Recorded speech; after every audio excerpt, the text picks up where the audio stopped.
Ver, ouvir, sentir. O projeto Mulheres de Visão. Projeto bonito, projeto importante. E hoje nós vamos conversar com o coordenador desse projeto, que já está na segunda etapa. O empresário, jornalista Iraildo Mota é quem vai conversar com a gente. Bom dia, Iraildo. Seja bem-vindo mais uma vez aqui ao Ver, Ouvir, Sentir. É sempre um prazer. Bom dia a todos que estão nos assistindo. Esse é um programa que eu acho que é exemplo para o Brasil. Você é uma das pessoas que não se vê todo dia em televisões fazendo o que você faz, junto com a sua equipe, junto com todo mundo que está aqui por trás das câmeras. Então, prestigiar e estar em um ambiente como esse, em um programa como esse, sempre é um grande prazer e uma grande gratidão por receber a gente aqui para falar de um assunto que é tão importante para todos nós, que é a inclusão. Pronto, e importante falar sobre visão, mulheres de visão. A frase é ampla, né? Bem, como diz uma amiga nossa, bem acessível às pessoas com deficiência e principalmente às mulheres. É uma nova roupagem dada essa história das mulheres, porque o fato de ser mulher, nós já vivemos numa sociedade preconceituosa, né? Que coloca a mulher ainda, lamentavelmente, à margem, com salário inferior aos homens. Imagine uma mulher cega, né? Como é que é a situação, né, Iraildo? É exatamente a beleza desse projeto, do projeto Mulheres de Visão, eu acho que está justamente nesse desafio. Sim. As mulheres ganham 25% a menos ocupando os mesmos cargos dos homens. Historicamente tem sido assim, graças a Deus tem melhorado muito, né? Então eu acho que tem um desafio apenas por serem mulheres, que é enfrentar esse ambiente empresarial, de empreendedorismo, de ativismo, enfim. E tem, quando se fala de mulher cega, a gente tem um outro grande desafio, que eu acho que ela é, no caso delas, duplamente violentada no seu direito. No direito de ser mulher e no direito de ser uma pessoa com deficiência visual, no caso do projeto Mulher de Visão, protagonista da sua história. Então, esses direitos eles são marginalizados de uma forma muito geral e às vezes até violenta, da qual poucas pessoas conhecem as habilidades e a potência que as mulheres, de uma forma geral, têm para a sociedade. A segunda etapa, Iraildo, eu gostaria que você fizesse assim, um levantamento da primeira etapa, o que ela representou e quais serão as modificações que serão implantadas daqui para frente. A gente teve a grande sorte, né, de fazer um grupo, quer dizer, uma turma na primeira etapa do projeto, que começou em 2019, é bom dizer, e que nos trouxeram muitos aprendizados. Eu acho que a palavra-chave para essa primeira etapa foi aprendizado. E entre os aprendizados que a gente trouxe, que no meio desse processo teve uma pandemia, foi descobrir que geograficamente a gente não poderia ser, enquanto mulheres cegas, né, com baixa visão e mulheres cegas, não poderia se limitar à geografia. Então, a partir desse processo de formação de mulheres para serem empreendedoras, a gente descobriu que a geografia não era mais um limite. Então, os professores dessa primeira etapa ainda, durante esse processo da pandemia, durante esse momento da pandemia que foi traumático para todo mundo, a gente começou a trazer professores de fora. E isso enriqueceu de uma forma gigantesca. E claro que nessa primeira etapa a gente tinha dois desafios. O primeiro desafio era fazer com que a gente entregasse um processo de formação, entregasse mulheres formadas, capacitadas para poder entender o mundo do empreendedorismo. Isso foi feito. A gente formou 22 mulheres nessa primeira etapa. E o segundo desafio era criar negócios acessíveis. E Chico, eu estou extremamente surpreso com algumas coisas que essas mulheres, junto com a coordenação do projeto, criaram. Então a gente criou 3 negócios que são muito interessantes, né? 3 áreas que são muito interessantes e muito oportunas e abertas, eu acredito, para acessibilidade. Uma na área de educação e comunicação, que se mistura de certa maneira. Sim. Então, tornar os materiais acessíveis das escolas, assim como na comunicação. Disponibilizar ferramentas e audiodescrição para tornar os vídeos acessíveis, as redes sociais acessíveis. E esse é um negócio que está rodando muito. Agora, me surpreende muito, Chico, que um negócio como esse, tão necessário, que inclusive está baseado na lei para que a gente torne tanto as escolas mais acessíveis do ponto de vista do seu material, como os meios de comunicação, a gente não consiga, Chico, fechar negócio com as empresas daqui. E a gente tem se surpreendido porque a gente tem fechado negócios Sim. com empresas lá de fora. Então, acabamos de fechar 2 contratos, que não são pequenos, para que essas mulheres aqui do Piauí deem o exemplo para o Brasil, fazendo audiodescrição tanto para as redes sociais como para tornar vídeos acessíveis em empresas de fora. Então, esse foi um desafio que a gente teve, né? E isso está sendo quebrando essas barreiras aos poucos, né? Parece que aquele ditado, Chico, só para concluir, parece que aquele ditado que santo de casa não obra milagre, parece que acontece aqui muito no Piauí. Então, lá fora, a gente é aceito. E aí, aqui a gente tem esse desafio. É complicado. E usando a palavra visão, né? Que ela cabe muito aí. Falta exatamente isso, falta visão, né? Visão empresarial, visão empreendedora no caso aí. Iraildo, a gente estava falando aqui de desafio, né? Claro que na elaboração desse projeto Mulheres de Visão, você já previu algum desafio. E veio a pandemia também para aumentar, né, esses desafios que vocês acreditavam que eles iriam aparecer, né? Evidentemente que dobraram até. Né? Deixa eu confessar aqui para você. Quando caiu a pandemia, né, nós tínhamos um projeto que foi elaborado de ser desenvolvido de forma presencial, na formação presencial. Assim que a pandemia veio e fechou as coisas, a primeira coisa que eu imaginei é o seguinte: eita, perdi o financiamento do governo americano. Sim. Nós não vamos conseguir formar essas mulheres cegas. Então, Chico, confesso a você e a quem está nos assistindo que eu passei um mês, 45 dias precisamente, sem dormir direito. Porque a gente tinha na mão uma grande oportunidade, tinha ali uma situação que era natural, né, do ponto de vista, da natureza, que era a pandemia. E para nossa surpresa, as próprias mulheres cegas, que inclusive nunca tinham assistido aula online, o que elas fizeram? Elas se ajudaram. E elas me levantaram de um jeito que a minha autoestima, quando eu percebi que era possível, de que elas assistissem a aula nas plataformas eletrônicas, online, eu digo, meu Deus do céu. Então, realmente, o que a gente acredita com relação às mulheres cegas, o que eu acredito, é muito maior. A potência é muito maior, Sim. A vontade de fazer é muito maior. Sim. Então, esse grande aprendizado, quer dizer, de que elas se juntaram para fazer algo que fosse maior, reforçou muito a minha crença de que esse é um projeto importante para a sociedade. Não só por conta das mulheres, mas por conta de desenvolver tecnologias, empreendimentos e serviços e oferecer à comunidade a possibilidade de ser mais acessível. Certo. E essa pandemia mexeu até com o Ver, Ouvir, Sentir, que eu tive que fazer programa de casa, entrevistando a pessoa lá no escritório ou na própria residência. Também afetou aqui o Ver, Ouvir, Sentir. Graças a Deus deu tudo bem. Saiu tudo certo, como diz um amigo nosso. Bom, Iraildo, você... E esse bom aqui é típico do Chico Costa. Né? Às vezes eu estou num lugar e eu estou ouvindo bom, aí eu digo, isso é meu. Bom, essa história, por exemplo, de a mulher cega tem que ficar em casa, tem que... Mulheres de Visão está provando aí que a mulher tem espaço, e tendo espaço ela vai chegando, vai conquistando e vai segurando essas oportunidades. Exato, Chico. Acho que há uma falsa impressão da sociedade. Talvez quem está nos assistindo agora pense assim, olha, eu nunca vi uma pessoa com deficiência visual no cinema, no shopping. Eu nunca vi uma pessoa com deficiência num restaurante chique da cidade ou em outro ambiente que seja mais requintado, vamos dizer assim. Talvez você que está assistindo aí tenha essa impressão.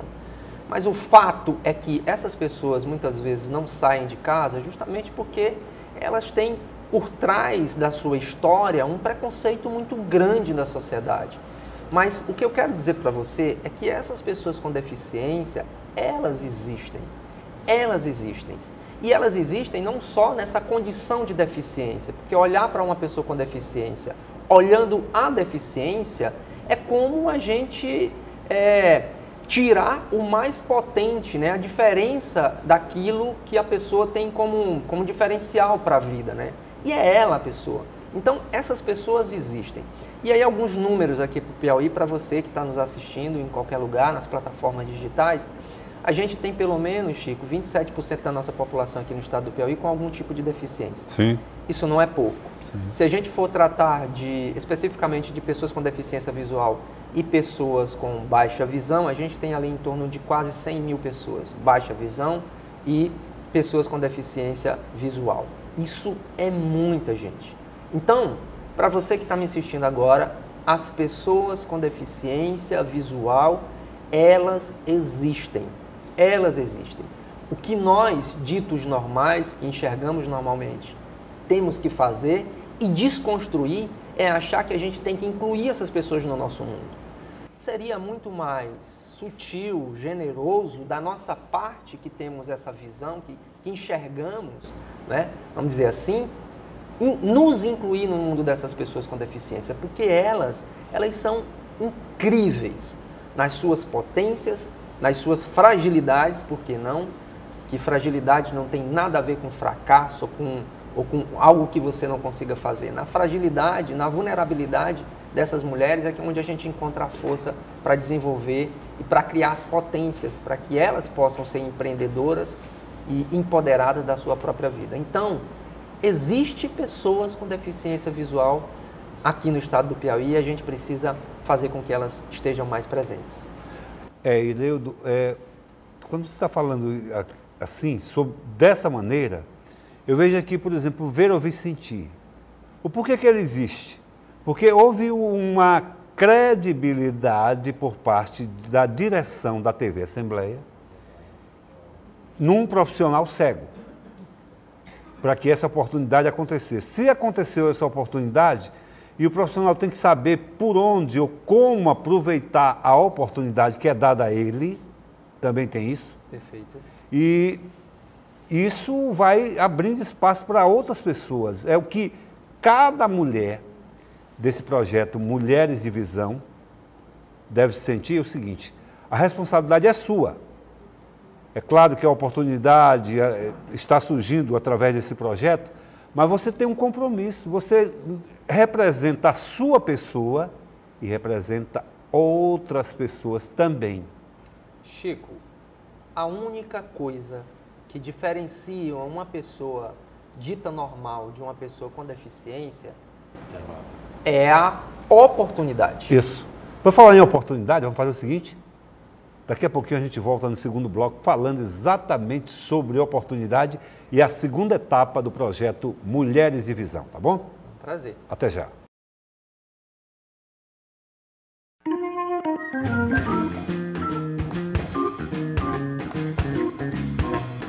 Ver, ouvir, sentir.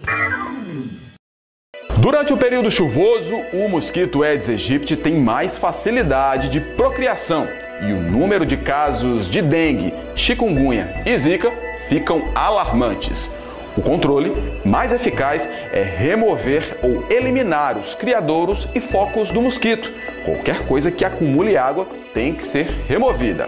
As ações mais efetivas contra o mosquito são colocar areia nos vasos de plantas, guardar pneus em locais corretos, deixar garrafas viradas para baixo e amarrar bem os sacos de lixo. Se tiver algo que você não consiga remover sozinho, entre em contato com a unidade de saúde mais próxima. E atenção aos sintomas mais comuns: dor de cabeça ou atrás dos olhos, dores no corpo ou nas articulações, febre e manchas vermelhas na pele. Em caso de suspeita, procure uma unidade de saúde. E lembre-se, a prevenção é a melhor estratégia para evitar a dengue, chikungunya e a zika.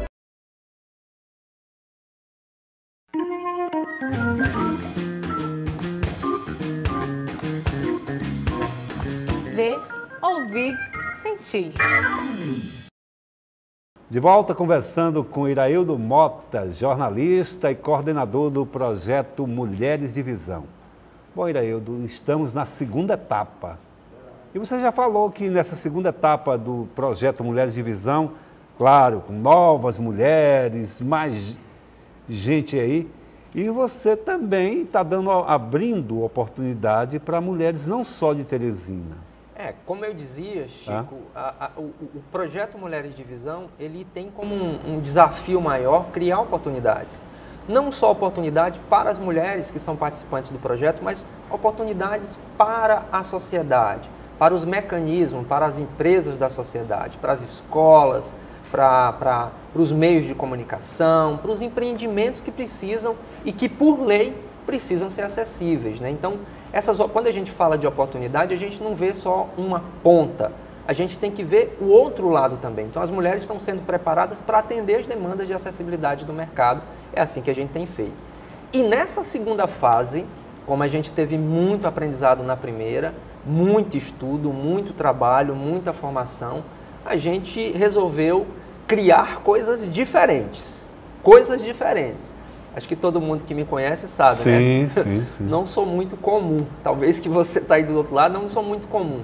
Eu gosto desses desafios de criar coisas diferentes e coisas novas, né? Formar mulheres cegas nunca passou pela cabeça, talvez, de ninguém do mundo, porque não tem algo parecido com o que a gente faz aqui quando se fala de empreendedorismo, formar mulheres cegas. Então, isso por si só é inovação, mas claro que a inovação, Chico, traz muitos desafios, maiores desafios. Sim. E nessa segunda etapa, a gente tem muitos deles. Posso falar alguns aqui, Chico? Pode, sim. Muito bem. Então, o primeiro desafio que a gente tem é continuar ampliando a formação dessas mulheres cegas. A gente dobrou o número de mulheres cegas, a gente já está com quase 70 mulheres cegas. 70 mulheres cegas. 70 mulheres cegas sendo formadas e com vários detalhes importantes nessa formação. Mulheres do Ceará, mulheres do Maranhão, mulheres de outros estados estão participando. Então, o projeto extrapolou o nível do Piauí e está indo para outros estados. Isso para a gente é uma felicitação. Por quê? Porque a gente desenvolveu uma metodologia baseada com os aprendizados do anterior para que isso acontecesse. Então, esse é um desafio. Esse era um desafio que a gente já está cumprindo e já está seguindo. Segundo desafio era de que, quando a gente começou a implantar os negócios da primeira fase, principalmente ligado à educação, a gente entendeu que as escolas, você que talvez esteja estudando em uma escola e não é uma pessoa com deficiência, ou você que é uma pessoa com deficiência, ou um empresário, ou dono de uma escola que está aí do outro lado, talvez você pense assim, olha, eu vou só cumprir aqui a legislação com relação à acessibilidade e ponto final. O que eu preciso, principalmente as escolas particulares, o que eu preciso é ganhar dinheiro, pagar minha folha de pagamento, pagar meus funcionários. Mas eu preciso olhar para você, olhar no seu olho e fazer com que você abra o seu coração, porque você, fazendo a sua escola sendo mais acessível, você pode ter um diferencial no mercado e talvez multiplicar a sua receita. É isso que a gente percebeu nas escolas. As escolas particulares, elas não estão tão abertas assim como a gente gostaria para a acessibilidade. Então, o que a gente criou, Chico? Como eu disse, eu trabalho com essa coisa da inovação. Sim. Então, a gente pesquisou uma série de métodos dos quais pudessem fazer com que a escola não desenvolvesse, obviamente, diretamente a inclusão, ou seja, não é tornar diretamente a escola acessível, mas que essa escola fosse atendida no que ela quer. Ela quer ganhar dinheiro? Então, com acessibilidade, você vai poder ganhar dinheiro com esse método que a gente criou, chamado ED. O que é o ED? O ED é Educação Disruptiva Inclusiva, é um método, é uma metodologia para desenvolver o comportamento inclusivo de crianças e adolescentes do ensino infantil ao ensino fundamental, onde a gente tem como base os elementos da inclusão. É isso que a gente quer desenvolver os comportamentos inclusivos. Iraildo, isso é muito louco, o que você está dizendo? Isso vai dar certo? Vai dar certo. Sabe por quê? Porque a base do nosso estudo, do grupo de trabalho com professores altamente capacitados que a gente montou, que estão desenvolvendo junto comigo esse projeto, né, essa metodologia, é baseado em robótica. Talvez você e seu filho façam robótica em alguma escola. O que é o método robótica? O método robótica é uma franquia onde o pai do aluno paga a robótica para o seu filho e desenvolve algumas competências, algumas habilidades, né? Você deve ter aí na sua escola matemática ou educação financeira. É a mesma coisa. O nosso método processo tem como base esse modelo de negócio de franquia. Agora, o que a gente quer, Chico? Sim. Desenvolver um comportamento, né, e capacidades, competências que tenham a ver com a inclusão. Não é fazer com que a sua escola tenha uma rampa acessível. Isso é necessário e você já sabe disso. Mas é fazer com que as pessoas que estão dentro da sua escola, sejam os pais, os alunos, os professores, os diretores, principalmente os diretores, possam ter essa oportunidade de se diferenciar no mercado, colocando uma franquia como o ED para que você possa ser mais acessível e ganhar dinheiro. Certo. É isso que você quer? Então a gente pode possibilitar isso com esse método. Isso é muito bom, Iraildo, porque nós pessoas com deficiência, a gente está ouvindo toda hora, muita gente boa falando sobre acessibilidade, sobre inclusão, sobre projeto disso, daquilo. Meu amigo, e na hora H, a coisa acontece de uma maneira estranha. E quando a gente ouve um projeto como esse aqui, que a gente está vendo, é um projeto de visão. É um projeto que, quando você começou, a visão era empreendedora. E hoje a gente está vendo que essa visão ela começa da educação, que é o ponto primordial de qualquer estrutura social. Chico, eu costumo dizer que a gente, quando se trata de acessibilidade, a gente não precisa de leis, a gente tem um monte de lei. O que a gente precisa é de empatia. Se a gente precisa de empatia, a gente tem que entender o outro. Sim. No caso das escolas, eu preciso entender, e foi esse o estudo que a gente fez, visitei várias escolas, conversei com vários diretores de escola na primeira fase, tentando levar a inclusão. Parece que a gente está empurrando as coisas, parece que a gente está pedindo um favor, e não é um favor, mas enfim. Então, entender esse participante, esse ator, que é fundamental para a sociedade. E é lei, tem lei para isso, Exato. e essas leis,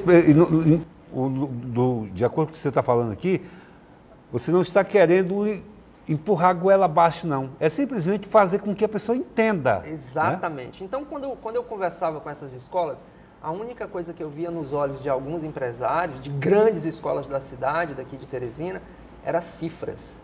Então, eu via aquelas cifras e via aquele barulhinho lá que faz do dinheiro caindo. Sim. Então, assim, eu preciso entender o outro. E o outro quer o quê? Ele quer dinheiro. Ok, beleza. Como é que a educação inclusiva pode gerar também receita para essas escolas? Então, a gente criou o ED, que vai favorecer tanto o processo de desenvolvimento comportamental inclusivo dentro das escolas, para professores, para alunos, e olha, Chico, eu já estou surpreso com os primeiros estudos, porque a ideia desse projeto é a gente apresentar em janeiro do ano que vem. Se você vê o que a nossa equipe, esse grupo de trabalho de professores já colocou na mesa para que a gente coloque nas escolas, é altamente disruptivo, né? Então, eu estou muito empolgado com essa iniciativa dessa segunda fase do projeto. Além, Chico, preciso falar da outra fase, do outro desafio que a gente tem nessa segunda fase, que é uma plataforma chamada Academia da Inclusão, que é um nome que já está patenteado para o projeto. Academia da Inclusão. Academia da Inclusão. Então, nós vamos criar um portal, um portal de cursos e tudo que você precisar de cursos para que a gente trate de acessibilidade, a gente vai ter lá nesse portal. Então, isso é bem inovador também e desafiador também, e a gente está muito feliz com essa segunda etapa. Isso é bom, muito bom. E, Iraildo, eu quero aqui agradecer, antes de voltar ao assunto, agradecer as citações, por exemplo, dar o meu nome lá. Tem uma amiga aqui que esteve lá, que ela não é deficiente visual, ela é cadeirante, a Carla Crea esteve lá presente. Sim. E ligou para mim, empolgado, olha, o Iraildo encheu a sua bola. Eu digo, o Iraildo é amigo. E eu agradecer isso aí. E agradecer também quando você coloca companheiros lá, tipo Rogério, Luiz e tantos outros companheiros com deficiência visual dentro desse projeto. Isso eu quero aqui agradecer em nome do Ver, Ouvir, Sentir e em meu nome também. Eu que agradeço, você realmente é uma inspiração para muitas pessoas, para os comunicadores que são videntes. Eu que também tenho uma escola Conrad que forma comunicador. Eu sempre digo e cito você como um modelo que eu acho que deve ser seguido, não só por você, mas por toda a sua equipe que está aqui atrás. Alexandra, que é uma querida amiga e uma incentivadora dessa causa, desse desafio que a gente tem de fazer algo que seja extremamente acessível. Eu não posso deixar também de agradecer e de parabenizar a SEQEF, porque ela é quem de certa maneira, comanda e permitiu que isso acontecesse. E eu quero só deixar um último recado. Sim. Quem quiser saber mais sobre o projeto Mulher de Visão, vai lá no Instagram do projeto e segue o projeto, comenta, discute com a gente, que a gente está lá. Projeto Mulher de, @Projeto Mulher de Visão, e encontra a gente e a gente está à disposição e vamos em frente. Bom, mas antes de ir em frente, nós não vamos encerrar agora não. Daqui a pouquinho a gente encerra. Só que eu queria saber o seguinte, Projeto Mulher de Visão, você falou que ampliou, sim, que expandiu, que saiu das fronteiras do Piauí. Sim. Isso tudo, qual é a sua visão, qual a perspectiva de futuro para todo esse projeto, para todo esse sonho? Esses dias a minha esposa levou meu filho ao médico, né? Sim. E aí o médico receitou um remédio e a gente não passou na farmácia para comprar, sim, o remédio. A inclusão é a mesma coisa. Foi receitado as leis, só que ninguém está tomando esse remédio. Sim. Ninguém comprou isso. E a minha perspectiva é de que alguém que esteja aí do outro lado, nós que estamos aqui, você que está em casa, que não tem talvez nenhuma pessoa com deficiência na família, comece a abrir o coração para essa possibilidade de incluir, porque é isso que faz com que uma sociedade seja harmônica, social, justa e igual. Okay. Essa é a minha expectativa. Iraildo, uma frase. Incluir é muito mais, vai além do que a gente precisa para ser humano. Incluir significa que você se coloca numa condição humana muito mais igual e gentil com relação às outras pessoas. Ok. Muito obrigado ao empresário, jornalista e amigo Iraildo Mota pela presença aqui. E fica o convite para em outras oportunidades você possa estar presente aqui com a gente. Só dizendo o seguinte, hoje eu cheguei aqui cortar o cabelo e o cabelo ficou meio estranho, né? Até um amigo nosso disse que eu estava muito parecido com ele, né? Careca.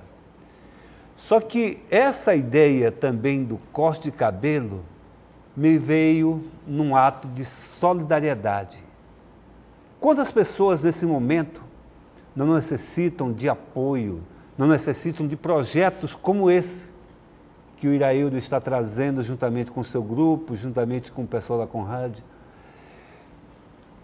Todo um projeto voltado para as pessoas com deficiência, um projeto voltado para a oportunidade. Eu quero que esse sonho, esse pensamento possa ser expandido para toda uma estrutura social.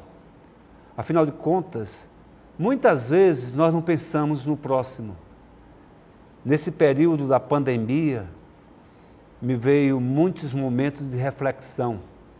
Quantas pessoas não entraram em depressão, quantas pessoas não sofreram, quantas pessoas não adoeceram, diversas doenças não apareceram em uma estrutura familiar, em uma estrutura social, quantas pessoas não ficaram desempregadas, sem saída, sem solução.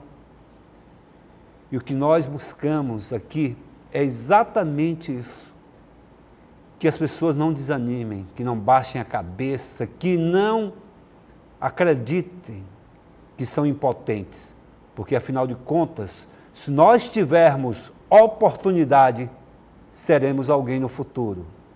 Isso vale para as pessoas com deficiência, isso vale para o ser humano que não tem deficiência, isso vale para a sociedade.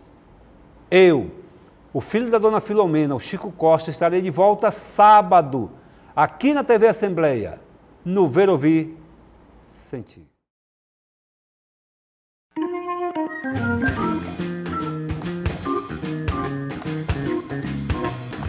Ver, ouvir, sentir.